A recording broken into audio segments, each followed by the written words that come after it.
কান্দি কান্দি এগৰাকী মাতৃৰ আলফা স্বাধীনৰ মুখ্য সেনাধ্যক্ষ পৰেশ বৰুৱালৈ কাটৰ আহ্বান। মাতৃৰ আহ্বান, ৰোগীয়া মাতৃৰ কাষলৈ সন্তানক পুনৰ ঘূৰাই পঠাওক। যোৱা ৩ বছৰে মাতৃয়ে বুকুত অলেখ বেদনালৈ দিন পাৰ কৰাইছে। মাথো ৰৈ আছে নিজৰ একমাত্ৰ পুত্ৰই পুনৰ শদিয়াৰ উদয়নগৰৰ ঘৰখনলৈ ঘূৰি অহাৰ অযুত আশালৈ। এই কাটৰ আহ্বান 2022 চনৰ 16 এপ্ৰিলত উদয়নগৰস্থিত নিজা বাসগৃহৰ পৰা তিনিচুকীয়ালৈ বিশেষ কামৰ বাবে যাওঁ বুলি কৈ ঘৰৰ পৰা ওলাই গৈ আলফা স্বাধীনত যোগদান কৰা শদিয়াৰ উদয়নগৰৰ বিবাহিত এগৰাকী যুৱক জনাৰ্দন গগৈৰ মাতৃৰ।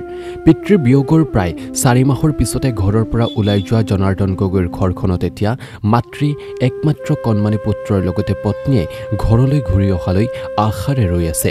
ঘৰ সংসাৰ এৰি জংঘললৈ বাট লোৱা যুৱকজনৰ পৰিয়ালটি প্ৰায় নিষ্কটীয়া হৈ পৰিছে।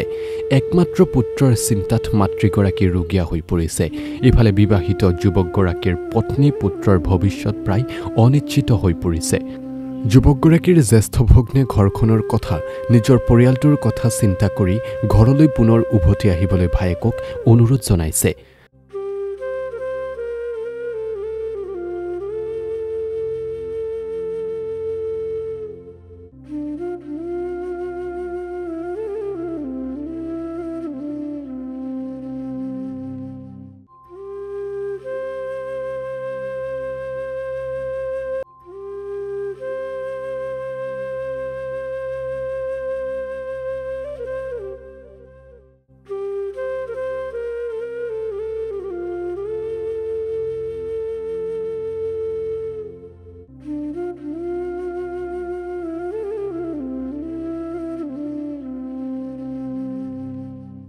বৰ অসহায় হৈ পৰিছো ডাঙৰীয়া। একেলগে পুতি হেৰুৱালো, পুত্ৰই গুচি গ'ল। মই কিমান বেদনাত আছো, মোৰ হৃদয়খনে আপুনি বুজিবলৈ চেষ্টা কৰক ডাঙৰীয়া মহোদয়। মই বহুত ধৈৰ্য ধৰিছো, বহুত হেৰি কৰিছো, কিন্তু মই এতিয়া ভাগৰি পৰিছো। মোৰ বাওঁ চাইটো জঠৰ, তথাপিও মই ইমান যুঁজি আজি কোনোমতে পৃথিৱীত খোজকিটা কাঢ়িছো, কিন্তু হ'লেও মোৰ বাওঁ হাতখন মই ভালকৈ চলাচল কৰিব নোৱাৰো। মোৰ নিজৰ চুলিখিনিয়ে মই বান্ধি ল'ব নোৱাৰো, মোৰ কাপোৰ সাজৰ পিন্ধ মই মাৰি ল'ব নোৱাৰো, মোৰ ব্লাউজটো ভালকৈ পিন্ধিব নোৱাৰো। মই এনেকুৱা অৱস্থাত আছো। এবাৰ মোৰ বেদনা আপুনি বুজক ডাঙৰীয়া, বুজক। মই এইখন পৃথিৱীত মাতৃ হাহাকাৰ কৰি কান্দাছো পুত্ৰৰ কাৰণে। মোৰ এটাই ল'ৰা, মই সেই ল'ৰাটো মোৰ কাষত বিচাৰিছো। আপোনাৰ দক্ষ উদ্দেশ্যক আমি সন্মান কৰো। আমাৰ জাতীয় চেতনাবোধ আমাৰ প্ৰত্যেকৰে আছে। অসম আন্দোলনৰ পৰাই বা আমাৰ বাল্যকালৰ পৰাই আমাৰ জাতীয় চেতনাবোধ হৃদয়ত জাগৰিত হৈ আছে। এতিয়া মই ভাগৰি পৰিছো, এটাই মাত্ৰ ল'ৰা। মই কাৰ মুখ চাই মই তাকো জীয়াই, মই শাৰীৰিকভাৱেও মানসিকভাৱেও মই দুৰ্বল হৈ পৰিছো। আপুনি মোৰ কথা এবাৰ বুজিবলৈ চেষ্টা কৰক। মই আৰু কিমান কান্দিম।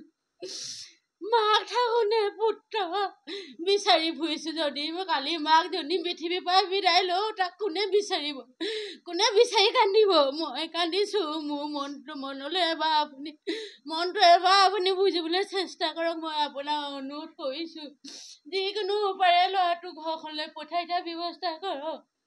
মই তাৰ অবিহনে মোৰ জীয়াই থকাই মোৰ সম্ভৱ নহৈছে। মই কিমান বুকু ডাঠ কৰিছো, মই পৰা নাই, মই ভাগৰি গৈছো। মোৰ যদি আৰু 2টামান ল'ৰা থাকিলেহেঁতেন মই সিহঁতক চাই সান্তনা পালোহেঁতেন। মই ঘৰখনত এতিয়া অকলশৰীয়া, স্বামী নাই, পুত্ৰ আঁতৰি গ'ল। এইটো মোৰ অসুখীয়া অৱস্থাত মোৰ আজি বাওঁ চাইডটো জঠৰ।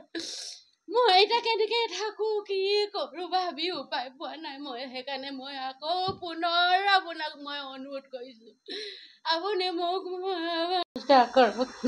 ভগৱানৰ ওচৰতো মই প্ৰাৰ্থনা কৰিছো, আপোনালোকে কুশলে থাকক, সকলোৱে কুশলে থাকক। মোৰ ল'ৰাটো মোক এই ৰোগীয়া অৱস্থাত মোৰ মাতৃক শুশ্ৰূষা কৰিবলৈ ঘূৰি আহক বুলি মই কিমান প্ৰাৰ্থনা কৰি আছো। গোটেই ভগৱানকে কাটি আছো ৰাতিপুৱা গধূলি। আপুনি মোৰ হৃদয়খন এবাৰ বুজিবলৈ চেষ্টা কৰক মহোদয়। মানুহে মানুহৰ হৃদয় যদি বুজি নাপায়, কোনে বুজিব? মই কিমান কান্দিছো, কেনেকে দিন কটাইছো। আজি মোৰ দুখৰ বেদনা মই কাৰ আগত কওঁ? তাক চাই মই সান্তনা লওঁ মই ল'ৰা যদি আকৌ দুটামান থকালে মই সিহঁতক চাই সান্তনা পালোহেঁতেন তাই ল'ৰা কিমান মই দুখত ডাঙৰ দীঘল কৰা আলসত থৈছিলোঁ সি মোক এতিয়া বাপেকো আঁতৰি গ'ল বৈকুণ্ঠলৈ তেওঁ মোক এৰি থৈ গ'ল গৈছে মই ইমান দিন ধৈৰ্য ধৰি আছিলোঁ আপুনি মোক অনুৰোধ কৰিছোঁ পঠিয়াই দিয়ক ল'ৰাজন যেনেকৈ হ'লেও বাবা তুমি গুচি আহা মোৰ মুখখন এবাৰ তুমি চিন্তা কৰা মোৰ হৃদয়খন তুমি বুজিবলৈ চেষ্টা কৰা ধন্যবাদ মই ইয়াকে ক'লোঁ মই বহুত আশাৰে ৰৈ থাকিম পত্নীৰ কথা ভাবি তোৰ সন্তানৰ কথা ভাবি আৰু মাৰ কথা ভাবি তোৰ ঊৰ্ধ্বতম কৰ্তৃপক্ষৰ অনুমতি লৈ ঘৰলৈ ঘূৰি আহ এগৰাকী পত্নী স্বামী কাষত নাথাকিলে এগৰাকী মাকে সন্তান কাষত নাথাকিলে বা এটা পুত্ৰই দেউতাক কাষত নাথাকিলে কেনেকুৱা অনুভৱ কৰে সেয়া ভুক্তভোগীয়েহে জানে গতিকে সকলোবোৰ বুজি ঘৰলৈ যেন ঘূৰি আহক তাকে মই কামনা কৰিছোঁ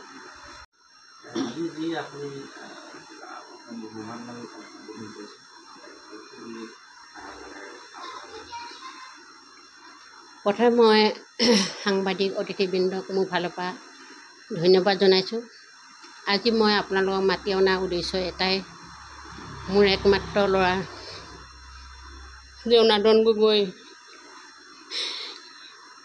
16 এপ্ৰিলত ঘৰখনৰ পৰা ওলাই গ'ল আজিলৈকে মই তাৰ একো খা খবৰ পোৱা নাই তাৰ অবিহনে মোৰ হৃদয়খন ভাগি পৰিছে মই পৰশুৰাম মহোদয়ক অনুৰোধ কৰিব বিচাৰিছোঁ মোৰ হৃদয়খনক এবাৰ আপুনি চিন্তা কৰি চাওক মোৰ ল'ৰাটোক আপুনি পঠিয়াই দিয়ক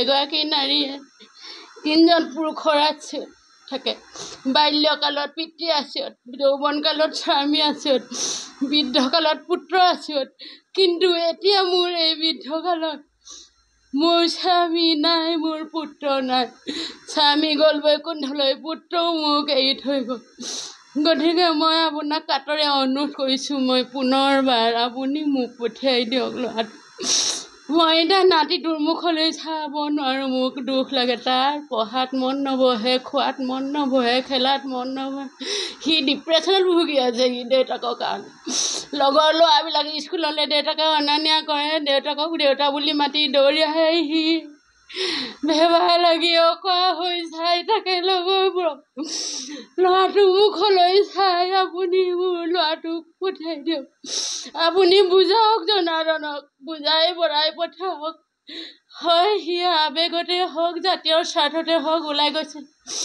মই আপোনালোকৰ লক্ষ্য উদ্দেশ্যক মই বহুত সন্মান কৰোঁ কিন্তু আজি মই অসহায় হৈ পৰিছোঁ মহোদয় মই কিমান কান্দিম মই বহুত ধৈৰ্য ধৰিছোঁ যোৱা এপ্ৰিল মাহৰ 18 তাৰিখে মোৰ বাৰ ছাইটো জঠৰ হৈ গ'ল মই কিমান সাহসেৰে পৃথিৱীত জীয়াই আছোঁ এতিয়া মই ভাগি পৰিছোঁ ল'ৰাটোক মোৰ বাৰে বাৰে মনত পৰিছে হৃদয়খনে মোৰ হাহাকাৰ কৰিছে পৰেশ বৰুৱা ডাঙৰীয়া আপুনিতো মোৰ হৃদয়খন বুজিবলৈ এবাৰ চেষ্টা কৰক মোৰ ল'ৰাটোক যিকোনো উপায় আপুনি বুজাই বঢ়াই ঘৰলৈ পঠাওক অন্ততঃ নাতিটোৰ কাৰণে মই ভাগৰি পৰিছোঁ আজি মই 15-16 বছৰ মই প্ৰেছাৰ চুগাৰত ভুগি আছোঁ বহুত সাহস গোটাইছোঁ কিন্তু মই পৰা নাই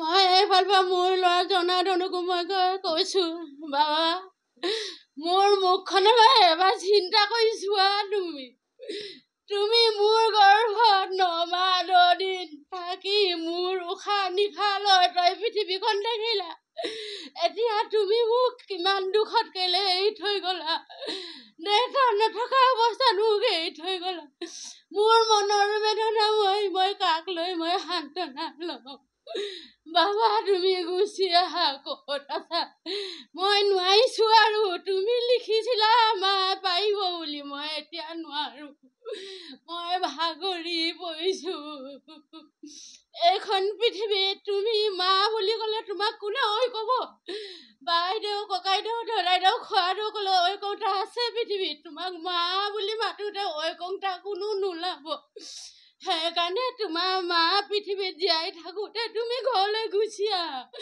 মই তোমাৰ মুখৰ পৰা মা শব্দখিনি জীয়াই থাকোঁতে শুনি যাব বিচাৰিছোঁ মোক তুমি সাহস দিয়া, মোৰ সাহস হেৰাই গৈছে, মোৰ ধৈৰ্য হেৰাই গৈছে।